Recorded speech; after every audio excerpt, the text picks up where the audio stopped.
ಚಾಮರಾಜನಗರ ಜಿಲ್ಲೆಯ ಹನೂರು ಪಟ್ಟಣದ ಹೊರವಲಯದಲ್ಲಿರುವ ಎಲ್ಲೇಮಾಳ ರಸ್ತೆಯಲ್ಲಿ ಶುಕ್ರವಾರ ರಾತ್ರಿ 11ರಲ್ಲಿ ಗಂಭೀರ ಅಪಘಾತ ಸಂಭವಿಸಿದ್ದು, ಕಾರೊಂದು ರಸ್ತೆ ಬದಿಯ ಹುಣಸೆ ಮರಕ್ಕೆ ಡಿಕ್ಕಿ ಹೊಡೆದ ಪರಿಣಾಮ 3 ಗಾಯಗೊಂಡಿದ್ದಾರೆ.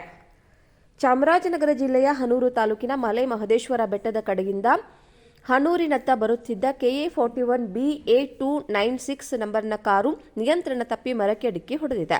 ಇದರ ಪರಿಣಾಮವಾಗಿ ಕಾರಿನ ಚಾಲಕ ಕೆಂಗೇರಿ ನಿವಾಸಿ ಸಿದ್ದರಾಜು ಹಾಗೂ ಸಹ ಪ್ರಯಾಣಿಕರಾದ ಮೂಗೂರು ಮೊಳೆ ಗ್ರಾಮದ ಚಿಕ್ಕಣ್ಣ ಮತ್ತು ರೇವಣ್ಣ ಎಂಬಾತರಿಗೆ ಪೆಟ್ಟಾಗಿದೆ. ಅಪಘಾತದ ನಂತರ ಸ್ಥಳೀಯರ ನೆರವಿನಿಂದ ಗಾಯಗೊಂಡವರನ್ನು ಆಂಬ್ಯುಲೆನ್ಸ್ ಮೂಲಕ ತಕ್ಷಣ ಸಮೀಪದ ಆಸ್ಪತ್ರೆಗೆ ದಾಖಲಿಸಲಾಗಿದೆ.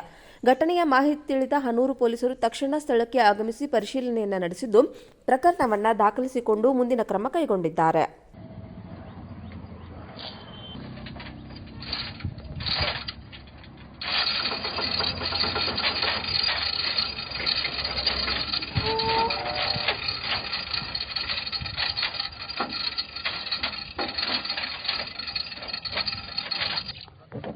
व्हाट्सएप का कर रहा है वो यार यार